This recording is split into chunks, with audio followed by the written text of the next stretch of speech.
Now, a Russian strike on a Ukrainian railway station has killed at least 25 people and injured 31 others. The attack took place as Ukraine marked 6 months since Moscow's invasion on a muted Independence Day that was overshadowed by warnings of further brutal attacks. Addressing the United Nations on Wednesday, Ukraine's President Volodymyr Zelensky said the rocket struck a train in a station in the town of Chaplyne, about 145 kilometers west of Donetsk.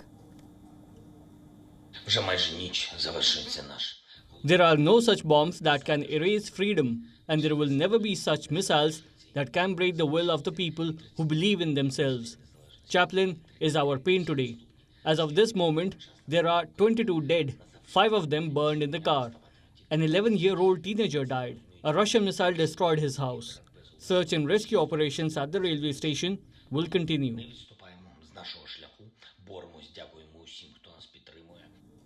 Meanwhile, the Russian military is saying that they targeted a military train in Chaplyne, killing around 200 Ukrainian military personnel. In a daily press briefing, the Russian Defense Ministry said the train was on its way to combat zones in the eastern Donbass region, which Russia seeks to fully control.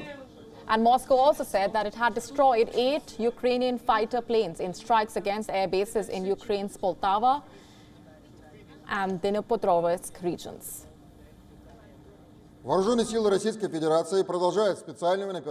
The Russian armed forces continue their special operation in Ukraine. More than 200 Ukrainian armed forces reservists were killed and 10 pieces of combat hardware heading to the active combat zone in the Donbass were destroyed by direct missile hit of a military train. Ukraine had been bracing for heavy Russian attacks, especially on its Independence Day. Volodymyr Zelensky had earlier warned that the Russian president would launch a retaliation attack after the death of Daria Dugina, the daughter of Vladimir Putin's close aide, who was killed last week in Moscow.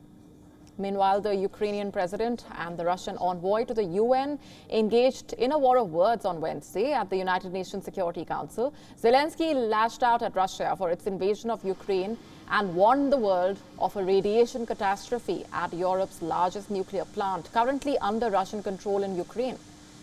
The Russian envoy, meanwhile, hit back at the Ukrainian president and defended his country's military operation against Kiev. And as the Russian invasion of Ukraine marked its 6 months on the 24th of August, we spoke with Ivanna, a Ukrainian member of parliament, who talks about how the war is taking shape in Ukraine, the situation on the ground. Let's take a listen in. Definitely, the whole society is still under very big pressure, and but that does not take away our resolve to continue fighting for our land and for defending of our motherland. We have seen ups and downs in this security-wise situation.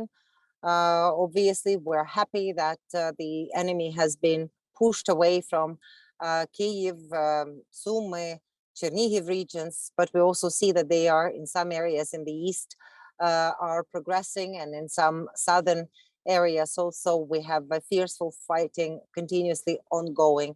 So the situation is not easy, but you know, someone just said that if Russia stops fighting, then the war will be over. But if we stop fighting, then Ukraine will be over. Ukraine will not exist. WION now available in your country. Download the app now. Get all the news on the move.